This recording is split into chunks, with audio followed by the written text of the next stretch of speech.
আমার ভাইয়াকে মারছে, আমি এই জন্য আসছি। আমার 7 বয়সে অনেক মারা গেছে মানুষ। আমি পাশে দাঁড়াবো, ঠিক আছে?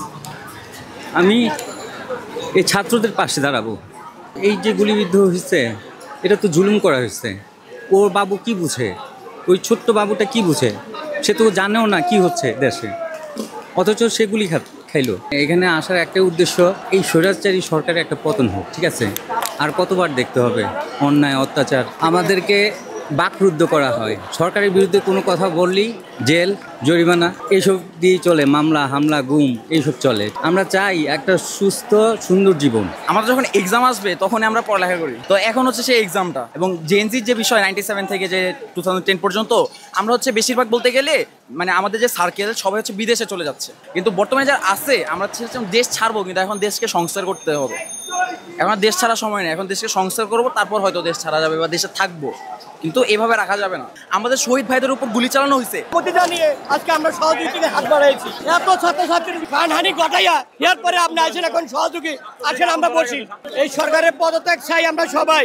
নিরস্ত্র ছাত্রছাত্রী আমাদের সন্তান, তাদেরকে গুলি করে মারা হয়েছে। আমরা প্রতিবাদ জানাচ্ছি, প্রতিবাদ। আমরা এই স্বৈরাচার সরকারের পতন চাচ্ছি। সদরঘাটের লোক, যত ব্যবসায়ী লোক ছিল সবাই আইসা বলতে কিসের জন্য? এই পেটের অভাবের জন্য। আমরা টাকা পয়সার জন্য আসি নাই। On a hot July day, a massive protest erupted across the country against the oppression of students. It wasn't just the students. People from all walks of life took to the streets. The protesters stood united, shouting, "We demand equality. We demand justice." They called for accountability for the injured and fallen students. Hawkers left their stalls and homemakers joined in solidarity.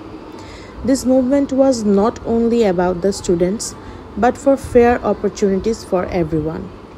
The collective chant, "Education is our right," echoed through the streets. The protest intensified, transforming into a call for the Prime Minister's resignation.